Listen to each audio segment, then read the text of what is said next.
one of my favorite pastors, Stephanie Ike on YouTube, was sharing earlier on this year how scented candles make her relaxed when she's at home. So I decided, hey, it's a new year. Let me try a new thing and see if I'm going to like these scented candles. So I went out and bought myself two. And if you'd remember, I was struggling, guys. To light those things, because just lighting the candle when it's new, it's a science on its own. But eventually, after struggling to light them, I managed, and I thought to myself, the scent must just fill the room. And to my surprise, I could hardly smell anything. I mean, the lemongrass scented candle was not smelling at all. The vanilla scented candle didn't produce any scent at all. And I thought to myself, did I buy cheap candles maybe? Maybe next time I need to buy a little bit more expensive candles, and then the scent will fill up the room. So I blew them out and went and watched TV for like 30 minutes. And then later on, I came back to bed. And then as I entered my bedroom, I could smell the lemongrass. But when I hit the pillow, I mean, that scent just hit my nostrils so beautifully. The lemongrass was so strong. I enjoyed having that scent get me to sleep, okay? So I realized, what? When the candle is blown out, the scent becomes stronger. I mean, I read about it. It's a science on its own that I won't get into right now. Please Google it to find out what's the reason why the candle scent becomes stronger after blowing it out. But then I realized, oh my word, I thought this was cheap candles, but I just didn't understand. There is a science behind candles, right? And you know, this lingering scent made me realize something about us as well as individuals. Like, what is that thing that lingers after you have exited the room? So today we're talking about what lingers after you exit. I am Pulaa Montz, your inner voice magnified. Guys, welcome to my YouTube channel. Thank you so much for being here, and I hope if you are new on this platform, you will find it worthy enough for you to subscribe. And if you have already done so, please get your people and their people to subscribe to my YouTube channel. I would really appreciate it. And guys, don't forget to click the notification bell, because it lets you know every time I upload a new video so that you can come check it out. The maths in 2022 is still that simple. If you like the video, give it a thumbs up. If you like it. Guys, your comments tell me that you hear what I'm saying, you analyze it, and you put your head into it, and you know what, you feel that it is worthy enough for you to comment. So please leave your comments down below. I enjoy truly your perspective about the things that I share on this platform. And you know what, if you feel like this video is inspirational for you at the end of it, please share it on your platform so that you can inspire other people who are connected to you, but not necessarily connected to me. And guys, even if you feel like, you know what, this message was not for me, I didn't need such content, I tell you, you didn't waste time by watching this. Maybe somebody connected to you needs this specific message. So please share it on your platform anyway. So guys, what lingers after you've left the room? What kind of a person basically are you to others? How do people experience you? What are those conversations that people have about you once you've left the room? We know that as we are sitting as a group of ladies, most of the time, we will have conversations. And after somebody steps out, a conversation starts at times about the specific person who just left, because you made some sort of an impression. But have you ever wondered what kind of impression do you make on other people? You know, Maya Angelou said, I've learned that people will forget what you said. People will forget what you did. But people will never forget how you made them feel. So what is it that lingers like that scent of a candle after you have left the room? I found that, at times we tend to say to ourselves, no, I don't care what people say about me.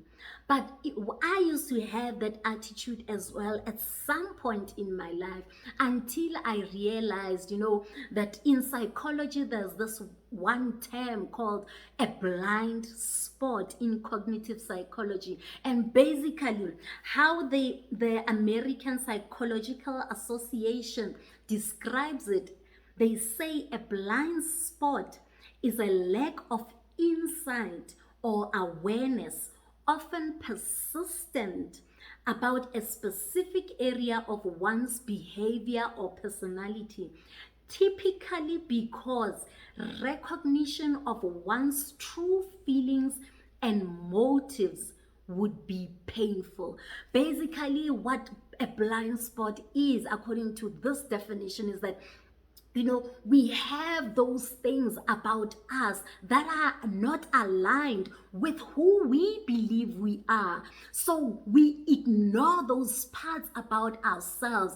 But just because you ignore something about you doesn't mean it's not there. Doesn't mean people don't experience it about you when you are within their midst, right? So a blind spot is those feelings or motives or personality or behavior that we have that we don't want to say yes to because they don't align with who we believe we are. But people around us experience those things about ourselves. So it's just too painful for you to accept maybe that you are a rude person. So you don't consider yourself a rude person, but people around you all agree that you tend to be rude at times. So because we've got those blind spots, I started realizing that it is important what people that I trust say about me, especially when you are in an argument. At times that's when people will really tell you the truth about the negative things that maybe you tend to do when you are upset, or negative things that you tend to do in general as a matter of behavior or personality, right? So it is important to understand what stays behind after you leave. Guys, don't get me wrong, I'm not saying we should leave and to really care about what other people say about us, or to base our personalities or who we are on what people say. But it's important to have that balance, to understand that, am I who I think I am to other people? Do people experience me the way I believe I'm presenting myself to them? I might think that I'm a straight talker, but actually people around me see it as being rude, right? They know that there's a thing called being a straight talker, but they know there's a thin line between being a straight talker and being rude, and you are just plain rude, but you believe you are, a straight talker. What lingers in people's minds after you have left the room? Are you that kind of friend or family member who is so negative about everything? We were at a baby shower just recently, and one of the ladies there was explaining to her cousins how she's on a diet because she's trying to lose weight and all of that. And two of her cousins were on top of her. One said to her, "Oh my gosh, forget about a diet. You know what? I used to be a gym fanatic, and I tell you, it's easy to lose weight, but to maintain it, you will struggle. I mean, look at me. I struggled and I was a gym fanatic. How do you think you will make it? Just leave it and love your body the way it is." There's nothing wrong with loving our bodies, and it's a good thing. But when you use it to be negative or to discourage someone from improving their lives, then it becomes something negative that lingers. The one thing that I still remember about that specific lady is exactly this, that she was so negative towards her cousin when she was saying, she's trying to lose weight. And she was just telling her how she failed, and she thinks this lady shouldn't even start because it proves that she doesn't love herself. That's the only thing that lingers in my mind right now when I think about her. The negativity, the bad attitude, and how discouraging she was towards another woman who is trying to improve her life. I thought, what kind of a person are you really? Are you a person who normally would come into a conversation and give people a good perspective when they couldn't see any good perspective in a gloomy situation? Are you that kind of friend that your friends call when they need motivation to go ahead, when they are thinking about crazy ideas that they know nobody around them would support them, but they call you to encourage them, to tell, and you actually, after they speak to you, rather, they feel encouraged to move on? What lingers in people's minds after you have exited the room? In a boardroom, at work, are you that kind of person who is so good at identifying problems but can hardly ever suggest a solution? You can lay out all sorts of problems. When somebody brings an idea for a solution, you know why it's not going to work. When another person brings a different idea, you are the first one to know why that second idea won't work. But when people ask you, so, okay, what do you suggest? This is a problem, you say. A problem without a solution. This is very difficult. It's challenging. I remember in 2021, we tried to do something like this. My team tried to do something like this, and it failed.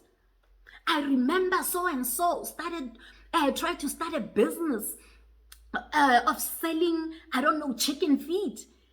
Where is she now? Where is that person now? Don't even go there.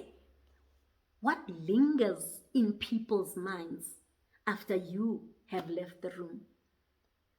It is so important for us to really recognize how we present ourselves to people around us. Do you really present yourself the way you think you're presenting yourself? Have you ever asked the people around you how they are experiencing you? Sometimes we've got those friends who will tell us the truth about our behaviors, about how our personalities are. But at times, when we are not ready to listen, we will really be so defensive.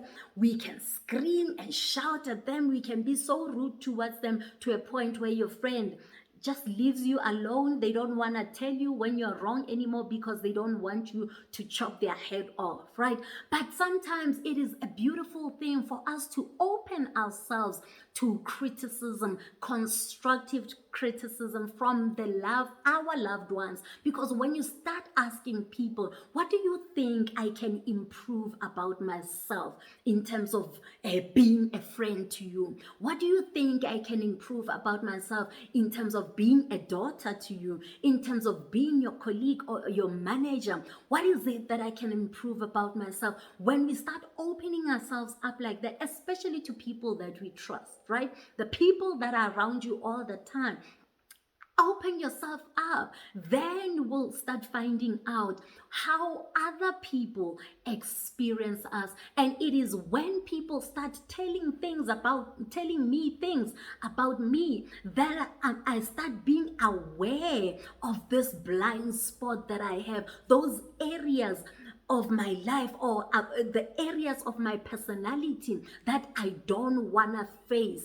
People will be able to share those with me so that I can improve and become a better person. It is so vital for us to really think about the kind of impressions that we leave as we leave the room. Am I the person maybe that's always gossiping?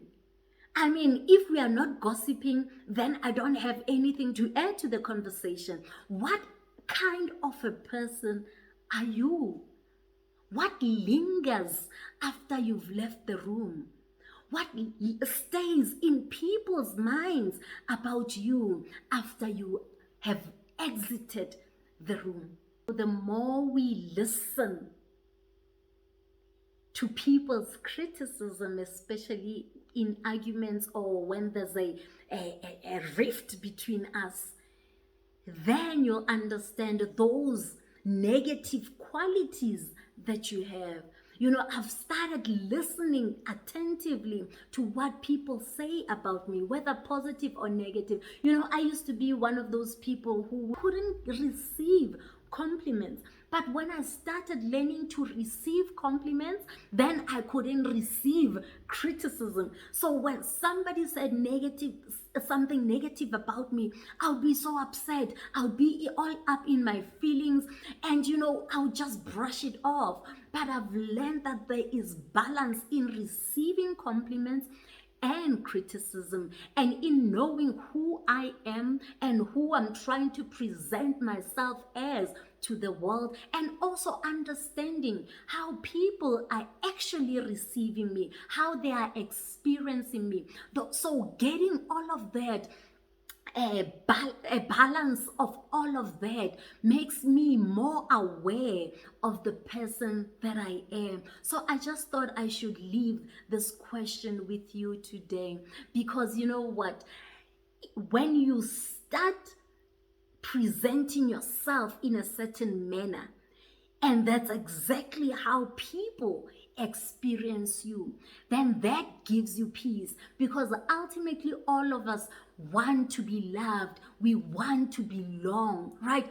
And when people don't experience us the way we think we are presenting ourselves to them, then we get surprised when people don't want to be in our midst anymore, when people suddenly forget us when they send out invites, and it doesn't feel good. You don't have peace when your friends start sidelining you, when your cousins or your colleagues start sidelining you. That doesn't feel good. So we need to understand how other people experience us, so that we are able to feel loved. We are able to love. We are able to belong to certain communities that we want to belong into. And by communities, I mean your friends, it could be your family, it could be the community that you live in, right? All these group of people that we want to belong to, we will belong to them when they experience us in a good manner. So it is worth understanding what lingers in people's minds every time I exit the room. Are people inspired to be the better versions of themselves, or do they feel worse off than they came into a conversation with you? Do people feel like they can conquer the world, or they feel demoralized for even starting that small step that they started? What lingers in other people's minds when they think about you? And it is that lingers that will determine whether you find yourself in a group of people that you truly love, or you find yourself sidelined. And when you are sidelined, there's no way, guys, you can ever have peace. Imagine you are in church and there's a group of sisters chatting there, even talking about the Bible, but they know when you come, you will either want to gossip about somebody. So when you get to that group, people just go separate ways. It will feel bad. You will feel bad. So we all want to be loved. We all want to be accepted into certain groups of people. And for us to settle in with other people, we need to understand ultimately when I exit the room, what kind of conversations do people have? Right now, like I said, I still have that picture of this woman who was saying, oh my gosh, forget about trying to lose weight because I tried it and I failed. That's all that I have about her in my mind right now. So I thought, you know what, let me extend this question to you. Sometimes when I see these things or I start hearing things like these, I feel like, you know what, it's inspirational for me. Let me share it with you guys. So I hope this question will be the question that you start introducing into your life so that you start determining whether people receive you as you intend for them to receive you. I am Pulaa Montz, your inner peace and purpose coach. Guys, don't forget to do the right thing. Subscribe to my channel.